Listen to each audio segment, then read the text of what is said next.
Billahi minasyaitonir rajim. Bismillahirrahmanirrahim. Alhamdulillahilladzi hadana li hadza wa ma kunna linahtadiya laula an hadana Allah. Asyhadu an la ilaha illallah wahdahu la syarikalah wa nashhadu anna Muhammadan 'abduhu wa rasuluh.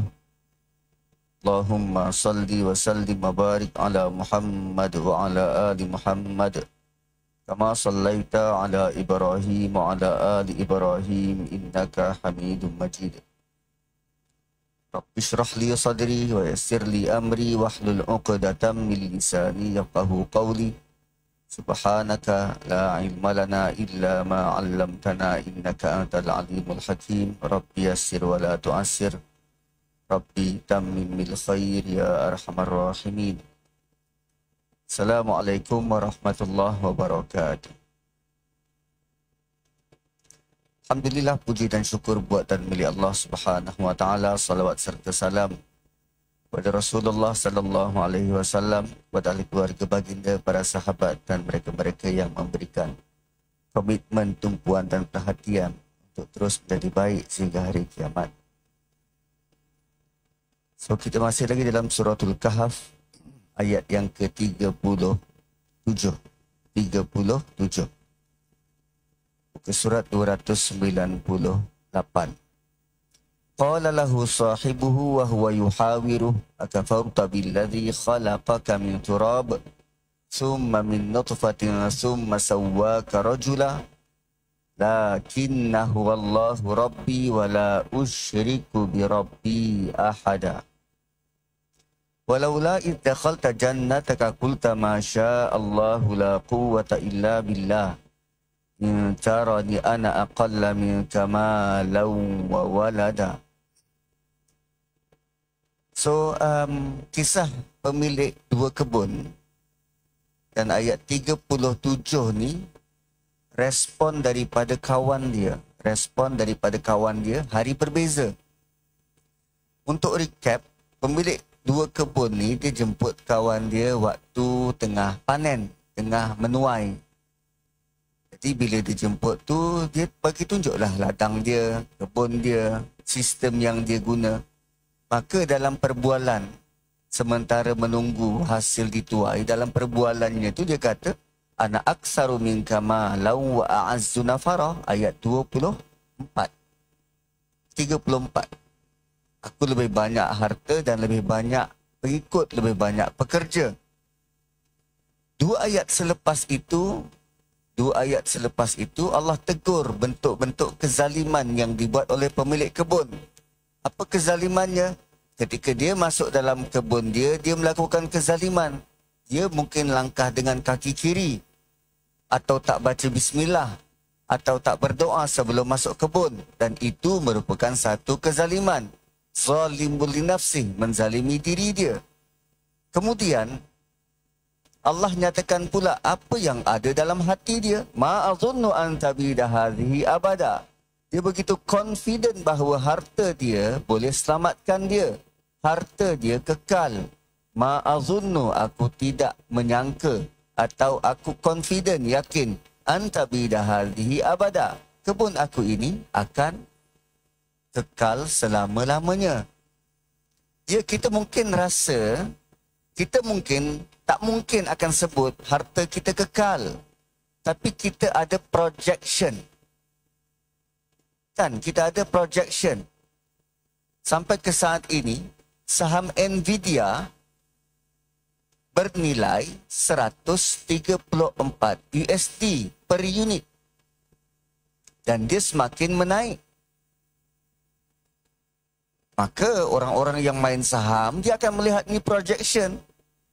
Dengan Trump pergi ke Saudi dapat 600 bilion, pergi ke Qatar dapat 1.2 trilion, pergi ke UAE dapat 1.4 trilion. Punya banyak duit, tak bantu pun Israel. Israel tak bantu pun Palestin, tapi dia bantu Trump. Maka perniagaan semikonduktor seperti Nvidia, AMD, Microsoft yang sedang berusaha untuk buat quantum computer, dirasakan, oh ini satu bentuk pelaburan yang sangat menguntungkan. Boleh tahan, makan tak habis sampai bila-bila. Dia tak jauh beza dengan apa yang Quran nyatakan. Anta ma azunnu anta bida hadhihi abada. Wa ma azunnu sa'ah. Dua bentuk keyakinan dia. Pertama, harta depan dia tu akan kekal selama-lamanya. Dan dia takkan binasa. Wa ma azunnu sa'ata qa'imah. Dan kiamat takkan berlaku dalam tempoh terdekat. Wala irruditu ila rabbi. Dan kalaupun aku kembali dan terpaksa kembali, aku tak nak mati, tapi kalau dah sampai ajal, nak buat macam mana? Wala irruditu ila rabbi la ajidanna khairam minha munqalaba. Kerana aku dah dapat banyak dekat dunia, kalau aku kembali pada Tuhan, sebab Tuhan sedang menyayangi aku pasti akan dapat lebih banyak daripada ini.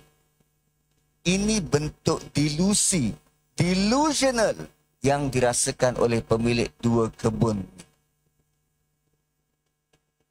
Kan? Kita kan semua Islam dah sebut la ilaha illallah. Nabi sebut man qala la ilaha illallah dakhalal jannah. Apa nak risau lagi? Aku dah sebut la ilaha illallah, confirm masuk syurga punya. Kalaupun singgah sekejap je. Delusional. Siapa yang jamin kita boleh bahagia, sejahtera selepas mati nanti? Tak ada. Dan kalau tak terjamin iman kita, kenapa kita masih tidak beranjak daripada kepercayaan sebelum ni?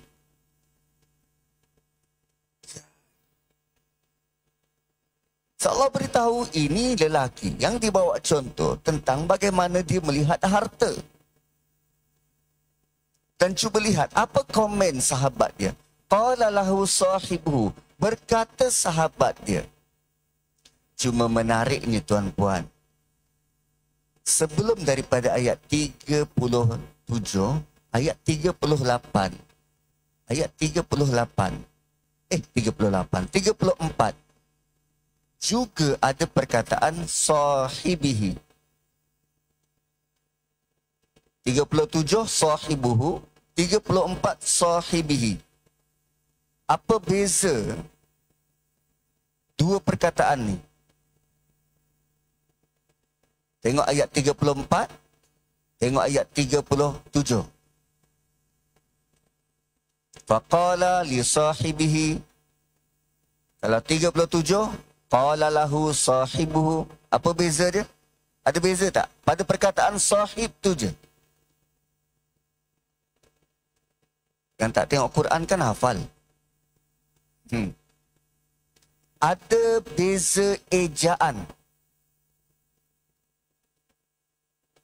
Ayat 34, sahibihi dieja dengan alif kecil. Sad, ha, ba. Ada alif kecil. Menunjukkan sa tu panjang, dua harakat. Ayat 37, sahibuhu guna alif besar. Perkataan sama, ejaan berbeza. Why? Kenapa ada beza ejaan? Satu guna alif besar, satu lagi guna alif kecil.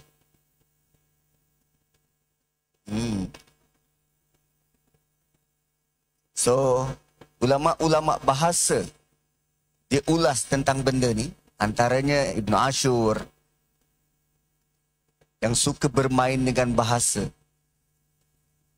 Dia kata pada ayat 34 tanpa alif kecil, tanpa alif besar, ejaannya tak ada alif besar, guna alif kecil. Dia gambarkan bahawa perbincangan perbualan itu adalah tentang dunia.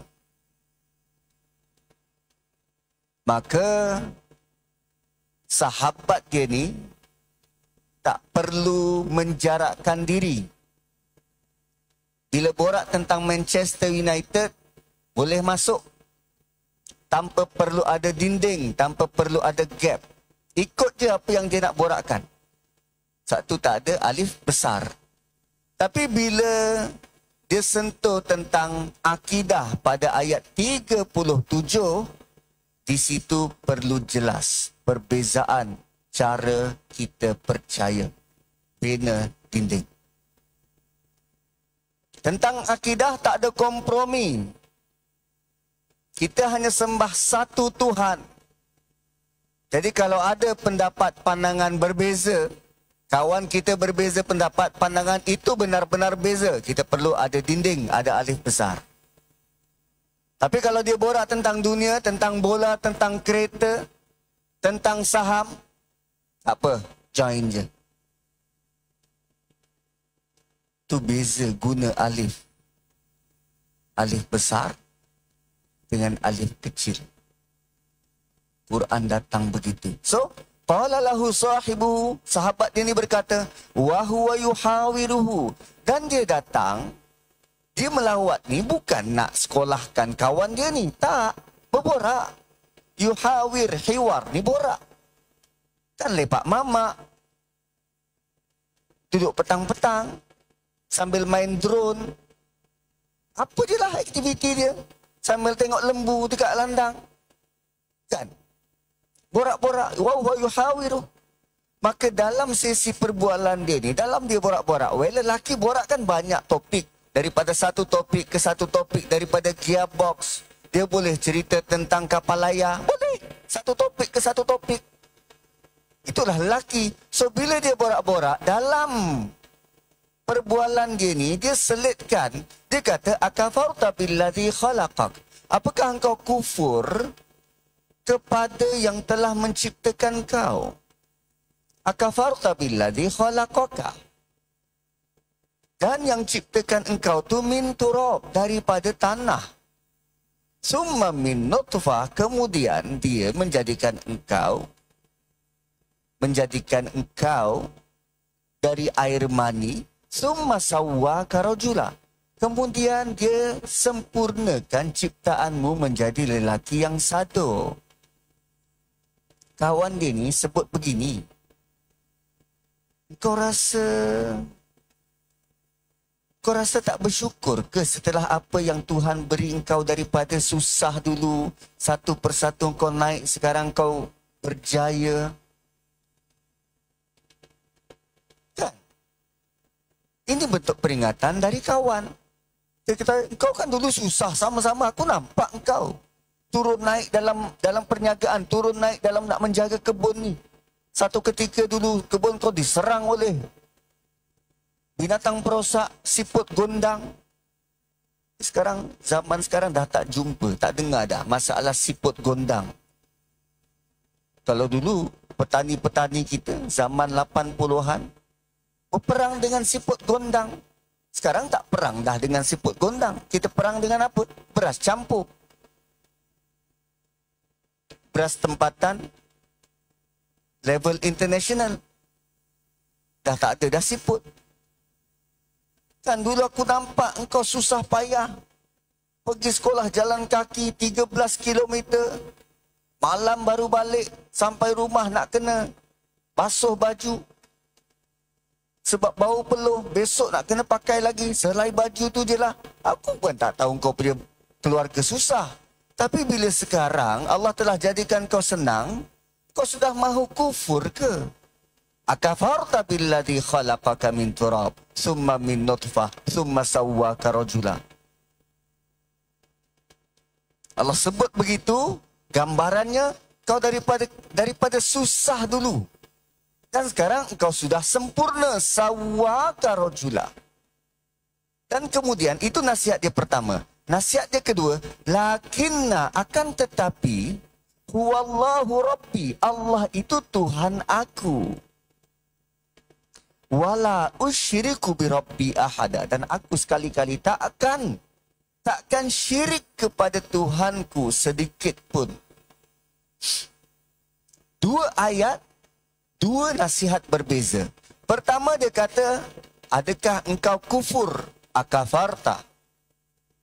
Yang kedua dia kata, tetapi Allah itu Tuhan aku takkan syirik. Tuan-puan, ada dua. Satu kufur, satu syirik. Apa beza kufur dan syirik? Apa beza kufur dan syirik? Dia dua jenayah berbeza.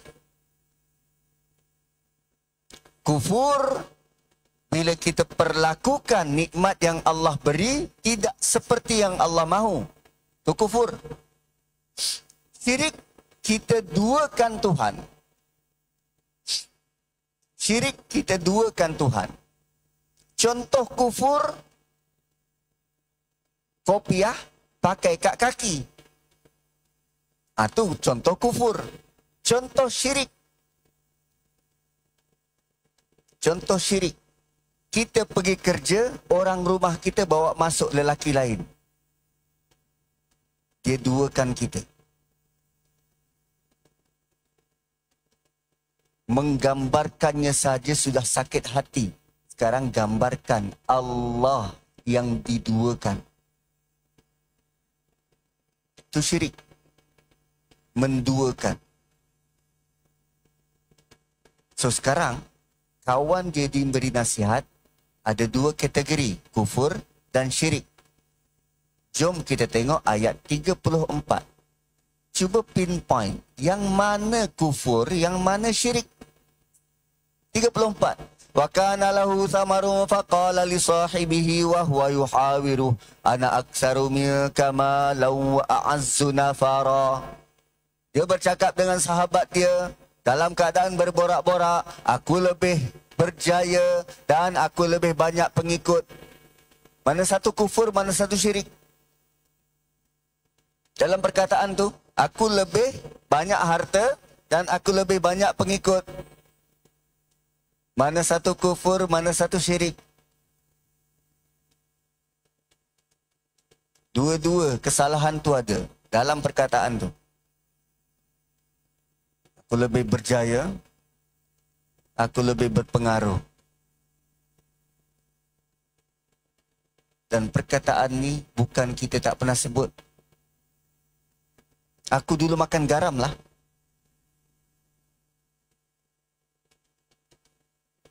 Rupanya perkataan itu ada unsur kekufuran dan ada unsur syirik.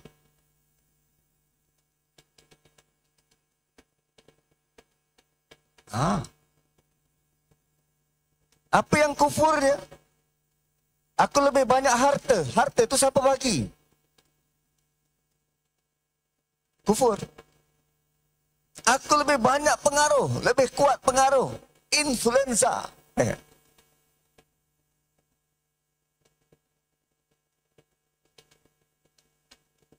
Kufur. Syirik. Apa syiriknya? Aku. Ini semua aku. Dan kemudian Allah jelaskan lagi pada ayat 35-36. Cuma ayat 35-36, lelaki pemilik dua kebun ini bukan bersama dengan kawan dia. Kawan dia tak tahu apa-apa. Ayat 35-36, dia masuk kebun sorang-sorang. Apa yang ada dalam hati dia, dia luahkan. Dan Allah beritahu pada kita apa yang ada dalam hati dia.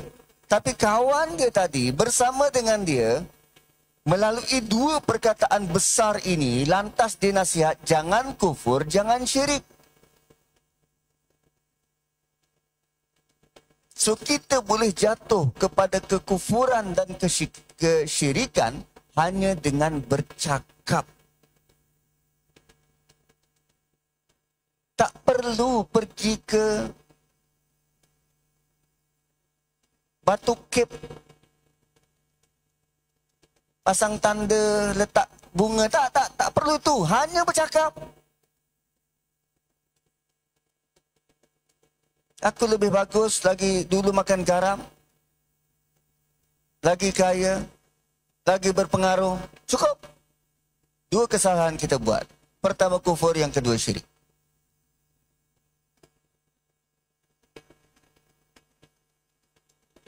Sebab tu lazim ulama-ulama tasawuf ajar kita satu doa.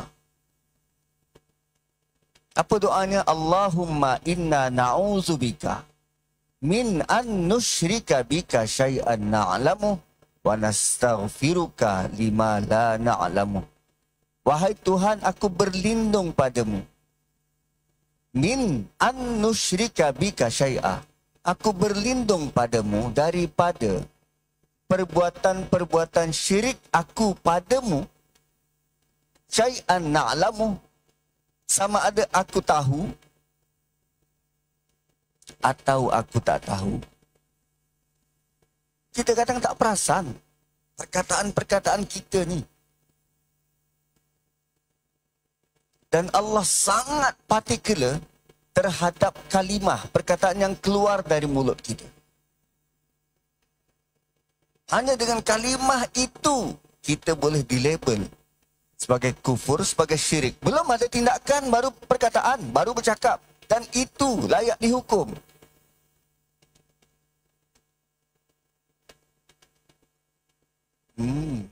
Dan kemudian, walaulah iddakhalta jannatak. Kenapa tidak ketika engkau masuk ke dalam kebunmu? Ini nasihat ketiga.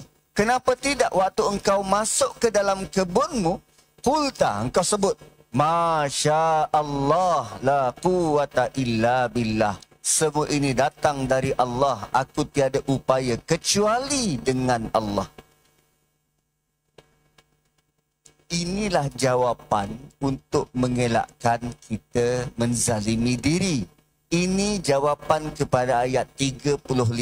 Kawan dia tahu ke dia sedang menzalimi diri? Tak tahu. Yang tahu siapa? Allah. Tapi Allah ilhamkan pada kawan dia untuk datangkan bentuk nasihat ini. Apa nasihat dia? Kenapa tidak waktu engkau datangi kebun engkau, kau sebut begini, ini semua Allah yang punya, aku tiada upaya kecuali Allah yang beri. Nampak kereta, kita sebut Masya Allah la quwata illa billah. Tengok rumah, kita sebut Masya Allah la quwata illa billah. Jumpa anak isteri, kita doa Masya Allah la quwata illa billah. Dengan usaha ini akan mengikis rasa keakuan. Akan mengikis rasa, ini semua aku yang usaha untuk dapat. Tak. Kenapa perlu cerita-cerita ni semua? Kan kita takut terpengaruh dengan Dajjal. Pengikut-pengikut Dajjal mengagungkan keakuan, mengagungkan material. Sedangkan kita, tai hidung kita pun tak mampu nak cipta. Lagi nak datang keuntungan dalam perniagaan. Tak. Tiba-tiba sifu tentang berniaga kata dia percaya Feng Shui. Jeng.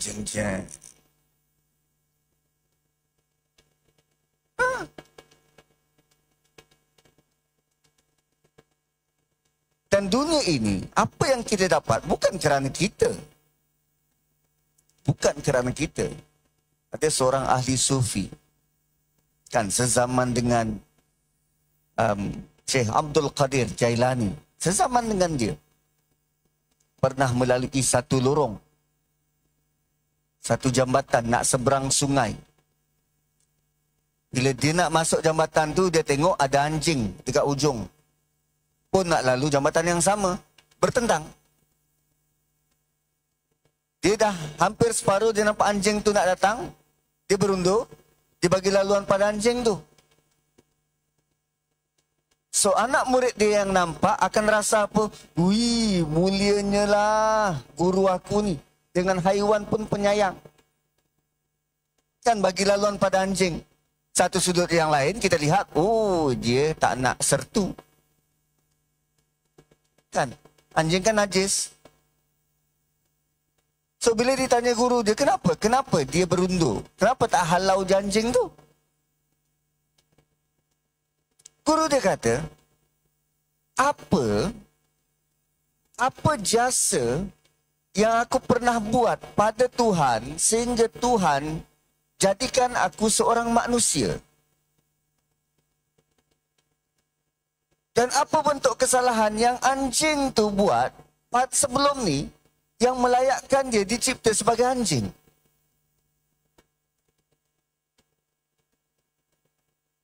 Kita ni tuan-puan hidup jadi manusia, dapat nikmat ni. Apa jasa kita pada Tuhan sebelum ni? Yang membuatkan kita, Allah pilih jadi manusia.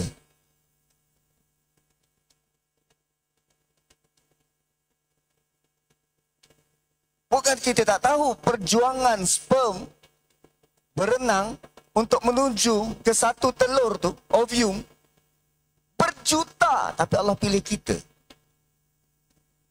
Why? Apa yang pernah kita buat untuk agama ni? Untuk Tuhan? Tak ada. Jadi kalau tak ada nilai, kenapa bila dah berjaya, kita ada mirip perangai pemilik dua kebun? Itu nasihat berharga dari surah Kahfi ni. Setiap minggu kita baca.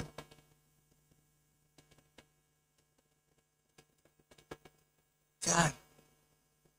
So, apa lagi dia kata?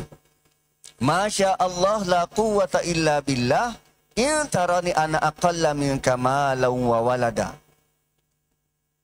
Setelah dia beri nasihat, sahabat dia kata, kalau engkau masih melihat aku lebih sedikit, kalau engkau masih melihat aku lebih rendah dari sudut harta dan pengikut dan pengaruh, fa'asa rabbi ayyutiyani khairam min jannatik.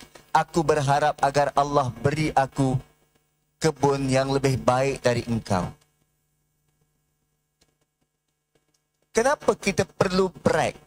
Humble brag. Tak kiralah apa pun, yang penting brag. Kenapa kita perlu tunjuk pencapaian kita pada orang lain?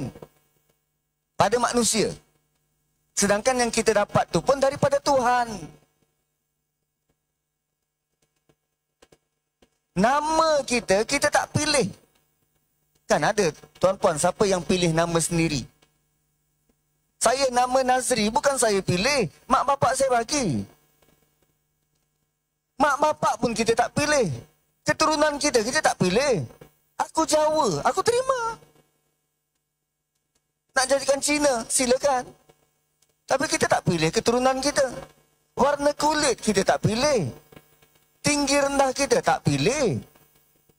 Keluarga kita miskin kaya, kita tak pilih. Semua Allah bagi. Setiap satu tu Allah bagi. Dan sekarang tiba-tiba bila kita berjaya, kita boleh brag dengan manusia lain yang kata kita lebih baik. Why? So tadi nasihat kepada kawan dia ada 3 bentuk nasihat. Dan sekarang nasihat kepada orang yang tak dapat apa-apa. Kan kalau kawan kita kata dia punya tim bola lebih bagus, ialah kebetulan dia menyokong Liverpool daripada dulu. Kita Manchester asyik kalah. So bila tiap minggu EPL kita kena sindir, masuklah dalam gua, masuklah dalam gua. Apa respon kita yang tak ada apa-apa ni? Kebun tak ada, tim bola asyik kalah, muka tak handsome, kahwin pun belum. Apa respon kita? Kalau kau pandang rendah pada aku berharap agar Allah beri lebih baik dari engkau. Cukup, bukan kita kena dengki pada dia. Minta pada Tuhan, wahai Tuhan, berilah aku lebih baik daripada dia. Beri dia gembira, tapi aku 4 kali ganda. Tapi apa yang kita buat? Kedai kita tak laku, pergi santau kedai orang sebelah. Parti politik kita kalah, pergi tepuk atap.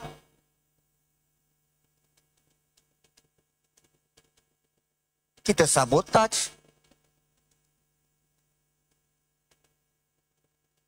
Malah tak ada terlintas mahu minta bantuan daripada Allah. Yang kita minta bantuan apa? Wahai Tuhan, berjayakanlah usaha aku ni untuk menjatuhkan dia.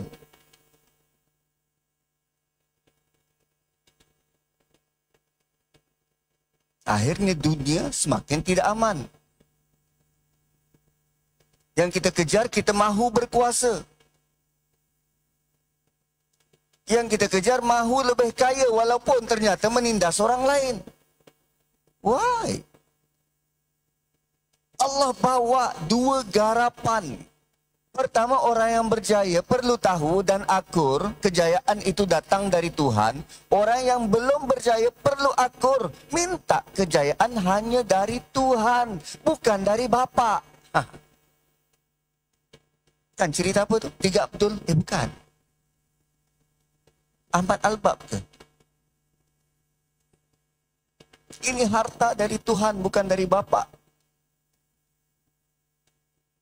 Itu. Fa'asa Rabbi ayyutiyani khairam min jannatik.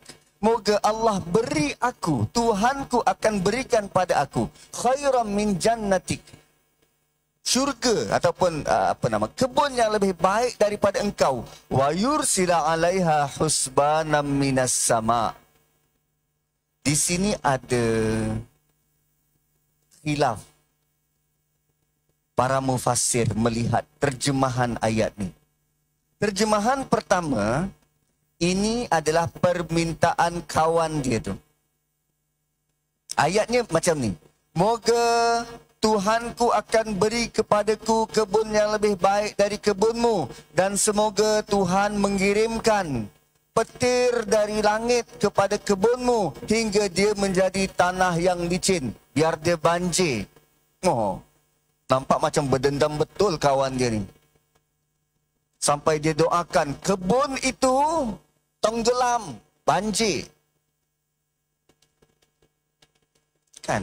Tuan-puan nak ke kawan-kawan kita doakan kita macam tu? Mentang-mentang dalam batch kita dia seorang belum kahwin. Kita duduk sini-sini, tulang kau rugi tak kahwin. Bayangkan dia dalam keadaan sakit hati, tiap-tiap malam dia doa, ya Allah, kau porak-porandakan rumah kawan aku tu. Kau biar dia sampai cerai-berai. Tunjukkanlah aku jalan, bomoh siam paling power.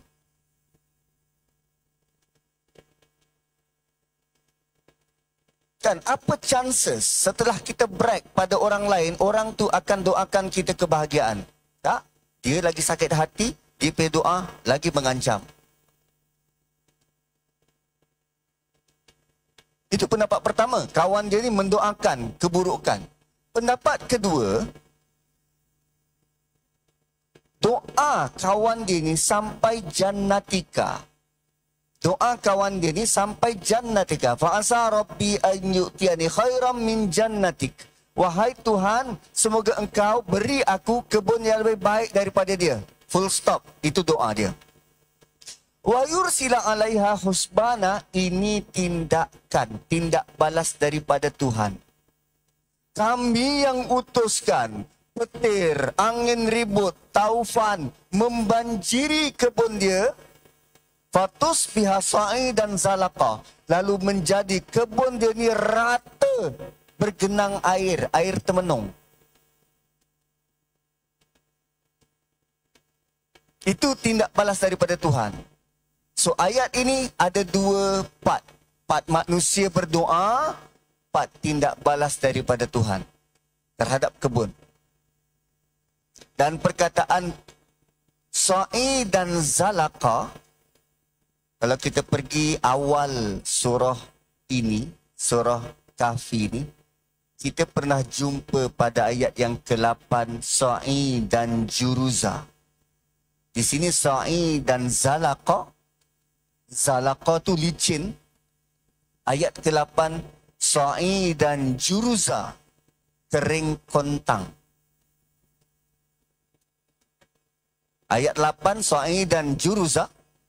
Ayat 40, sa'i dan zalaqa. Apa beza dia? Allah sedang ingatkan pada kita. Allah memiliki dua ekstrim.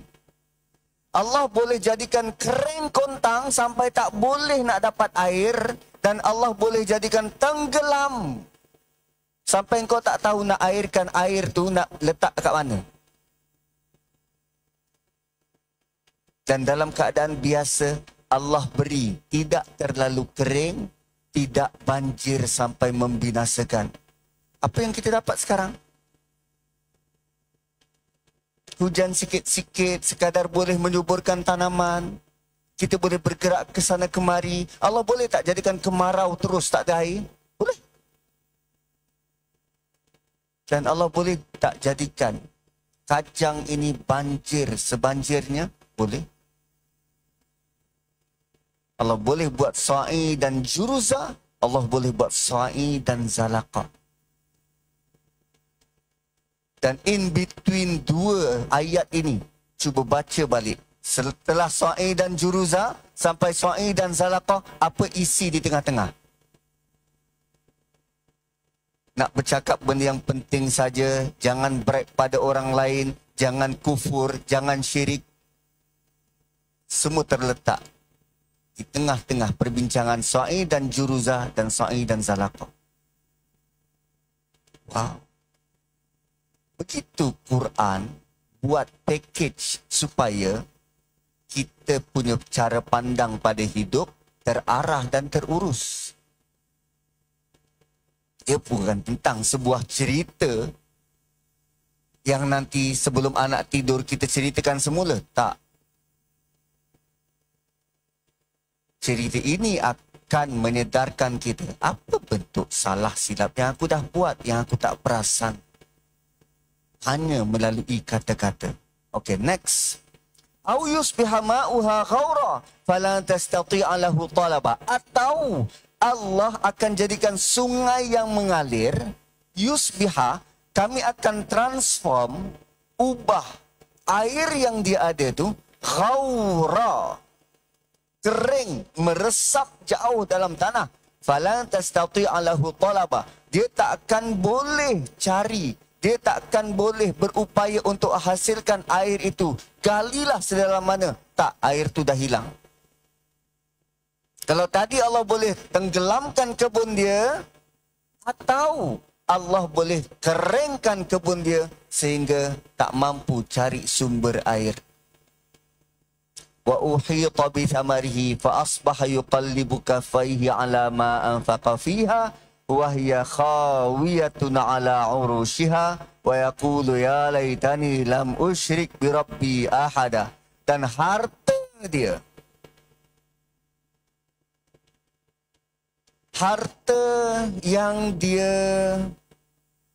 curahkan untuk kebun ni. Ialah kebun dia ni, kebun yang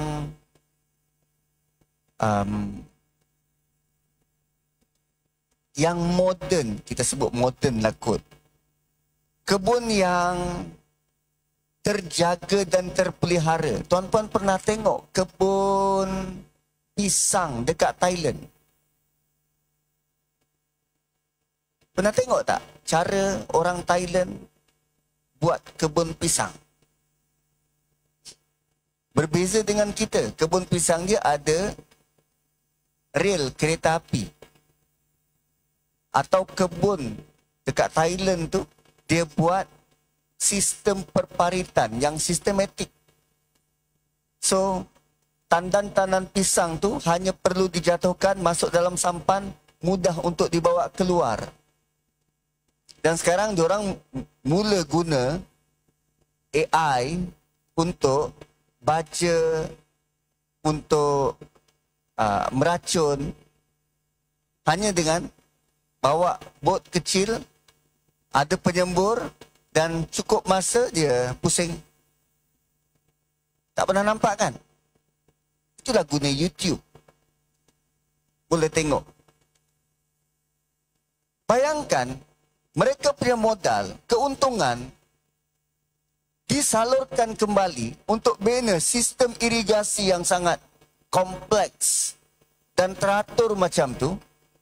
Dan sekarang Allah beritahu, kebun tu air tak ada, kejap kena banjir, kejap kering kontang, dan hasil yang dia nak tak dapat. Segala bentuk harta dan kekayaan, kami bolak-balikkan, kami binasakan, lalu dia membolak-balikkan tangan. Yuqallibu kafaihi. tanda rugi besar. Membolak-balikkan tangan. Biasa ni siapa yang bolak-balikkan tangan? Ayo, tak ada untung. Tak ada untung. Tu, membolak-balikkan tangan. Yuqallibu kaffaihi ala ma anfaqa fiha. Terhadap apa yang telah dia belanjakan itu. Selama ni untung yang dia dapat, dia belanjakan semula ke kebun untuk upgrade, untuk tingkatkan. Dan sekarang Allah jadikan kebun itu binasa. So apa respon dia? Aku dah rugi. Simpanan pun tak ada, apa pun tak ada, modal semua lebur di situ. Kan sama macam kita, kumpul duit pencen, akhirnya kena scam. Rugi. Yuqallibu kaffaihi ala ma anfaqa fiha wa hiya khawiyatun ala urushiha. Dan pokok-pokok yang selama ini, pokok kurma yang selama ini menjadi sistem pertahanan terhebat untuk melindungi pokok anggur, sekarang harapkan pegar makan padi. Pokok-pokok kurma itu tumbang satu persatu menghempap pokok anggur.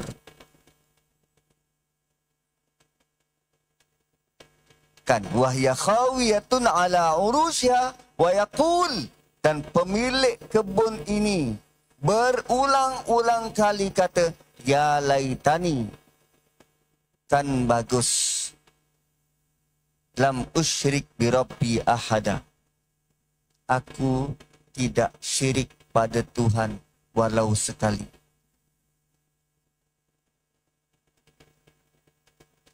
Jangan sampai bila kita diuji dengan keras begini, baru kita nak mengaku, wahai Tuhan, aku salah. Aku berjanji tak akan syirik lagi. Tapi berapa ramai orang yang sedar bila dia diuji dengan begitu, dia sedar salah dia tentang kufur, salah dia tentang syirik. Atau tak kala dia diuji, dia melihat, wah, ini tanda Tuhan mahu aku lebih berjaya. Jatuh 7 kali, bangun 8 kali. Tapi sepanjang jatuh 7 kali, dia tak pernah pun beringat. Dia pernah melakukan syirik dan dia pernah melakukan kufur.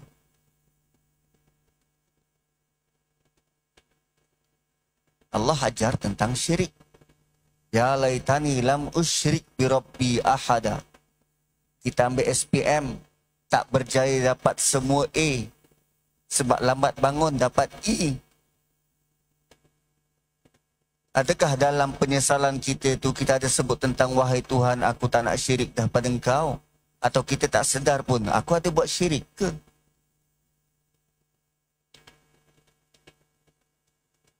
Rupanya dalam ujian-ujian yang kita hadapi, boleh jadi itu bentuk kafarah kerana kesalahan-kesalahan yang kita langsung tak sedar. Berjalan bawa kereta, tayar kereta pancit. Pernah tak kita bertaubat atas kesalahan kita hanya kerana tayar pancit? Atau kita melihat, ini pakulah ni. Tak melihat bahawa Allah sedang uji kita. Terutamanya hal-hal berkaitan dengan spiritual. Akidah kita, akhlak kita, hubungan kita dengan Tuhan, syukur tak syukur kita, syirik tak syirik kita. Tak, kita tak lihat itu. Yang rugi kebun. Tapi penyesalan dia apa? Aku tak syirik dah Tuhan. Aku tak nak syirik dah pada Engkau. Ya laitani lamu syirik bi rabbi ahada. Apa kaitan kebun dengan syirik? Itu beza. Orang yang benar-benar taubat, tahu, sedar kesalahan, dengan orang yang masih rasa dia betul. Oh, ini hanya tribulasi dalam perniagaan. Ada turun naik. Ini biasalah ni. Kadang kita untung, kadang kita rugi. Tapi tak pernah sedar dia melakukan kesyirikan.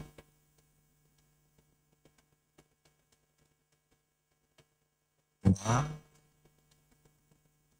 Kan? Walam takul lahu fi'atu yansurunahu min dunillahi wa ma kana muntasira. Hunalikal walayatu lillahil haqq. Huwa khairun sawaban wa khairun uqba. Dan Allah tutup cerita ini dengan tak ada bagi dia satu orang pun yang mampu untuk menolongnya selain Allah. Sekali-kali dia tak akan dapat membela diri. Hunalikal walayatu lillahil haqq. Pertolongan itu adalah hak mutlak Allah. Bantuan, pertolongan yang kadang kita stranded dekat highway, kita call member dia, tolonglah aku, tolonglah aku. Yang kita minta tolong tu, tuan-puan, pertolongan yang datang tu hak Allah, bukan member kita nak tolong ke tak. Yang Palestin, doa hasbunallah wa ni'mal wakil, yang dia minta tolong tu, pertolongan tu hak Allah nak bagi atau tak. Bukan kerajaan-kerajaan Islam yang kita nampak tak bersatu. Allah tak gerakkan hati dia. 1.2 trilion boleh bagi dekat Amerika.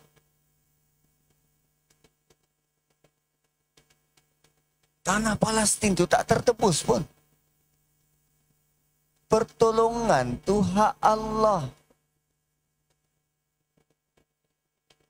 Kan ibu-ibu nak minta suami tolong kat rumah. Pertolongan tu hak Allah.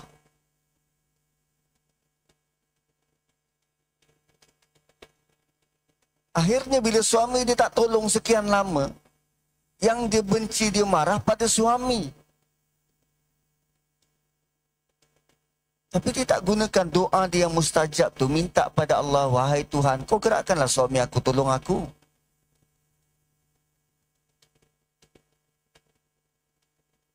Doa ibu-ibu kan makbul.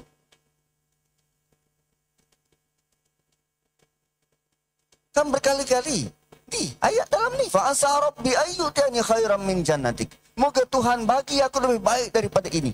Kan permintaan semua pada Tuhan, dan sekarang Allah beritahu, hunalikal walayatu lillahil haqq. Allah kata wilayah pertolongan tu hanya datang dari Tuhan. Kita tak mungkin boleh dapat pertolongan walau minta pada siapa pun. Tak, kecuali datangnya daripada Allah. Pertolongan itu ialah hak Allah. Dialah sebaik-baik pemberi pahala. Huwa khairun sawaba wa khairun uqba. Dia sebaik-baik memberi balasan, sebaik-baik memberi pahala, dan sebaik-baik memberi balasan. Kadang kita buat baik dengan AJK masjid, dengan harapan kalau AJK masjid tu nanti boleh panggil lagi. Tidak. Yang menggerakkan AJK masjid tu panggil saya berulang kali ni datang dari Tuhan. Bukan sebab saya pandai bercakap. Tidak. Allah yang datangkan semua ni. Itulah pengajaran setiap minggu yang kita baca dari surah Kahfi. Sama macam cerita pertama. Semua ini wilayah kekuasaan Tuhan. Kalau Allah tak gerakkan, dia tak akan gerak. Dan di sini pertolongan hanya datang dari Tuhan. Maka sebab tu kalau kita benar beriman dengan surah ini, bertindak seperti mana apa yang surah ini mahu, datanglah Dajjal. Kita tak akan tunduk pada Dajjal sebab kita tahu yang membantu ialah Tuhan. Sebab waktu datang Dajjal, kemarau panjang, makanan pun tak ada. Dajjal datang tawarkan, engkau nak makan? Mari aku bagi tolong makan. Tapi engkau kena buat satu syarat. Apa dia? Kau kena mengaku bahawa aku Tuhan engkau. Dajjal datang bawa roti, turunkan air daripada langit. Dan dekat dahi dia tulis kafarah. Yang tahu baca Jawi masuk kafar, tahulah baca. Yang tak baca. Maka sekarang surah ini beritahu, hanya Tuhan yang boleh tolong. Dajjal datang bawa pertolongan. Mahu terima atau tak? Jeng, jeng, jeng. Begitu. So dia bukan sekadar cerita, tetapi pemahaman yang jelas tentang hidup. So, next month kita akan masuk cerita baru. Cerita perjalanan menuntut ilmu. Yang perjalanan ini tak ada dalam kitab-kitab yang lain, tak ada dalam Zabur, tak ada dalam Taurat, tak ada dalam Injil. Ini perjalanan unik. Nabi Musa berjalan menuntut ilmu. Dan perjalanan ini mirip dengan apa yang termaktub dalam Gilgamesh. Dalam kitab Parsi kuno, Gilgamesh. Maka orang-orang barat, dia kata, Nabi tiru epik Gilgamesh letak dalam Quran. Sebab cerita ni tak ada sumber. Cerita perjalanan Nabi Musa dan Khidir. Tak ada sumber. Sumber apa? Dari kitab terdahulu. Taurat tak ada, Injil tak ada, Zabur tak ada. So dari mana Quran dapat? Bila dicek, oh ada dalam epik Gilgamesh. 1000 tahun sebelum Islam datang. Oh mungkin Nabi pergi tiru kot. Ambil cerita tu masuk dalam Quran. Rupanya bila cek buku Gilgamesh tu, carbon dating. Kan, carbon dating tu kan. Bukan dating lelaki perempuan tu, bukan. Carbon dating ni dia nak menentukan buku itu berapa tahun usia dia. Kertas catatan epik Gilgamesh tu. Bila dia cek, oh rupanya itu buku datang 1000 tahun selepas Islam. So orang nak menipu ni dengan banyak cara. Konon-konon dia klaim itu dan ini. Kan klaim tanah tu 150 tahun dah ada dekat sini. Rupanya tipu je. So pastikan kalau ada sebarang klaim yang tak berasas, cari bukti sampai dapat. Londehkan dia. Dia kata ini dari epik Gilgamesh. Mana ada? Quran turun, wahyu. Tanpa wahyu beritahu pada kita, kita tak akan dapat belajar dan tak akan dapat sesuatu. Barakallahu li wa lakum. Assalamualaikum warahmatullahi wabarakatuh.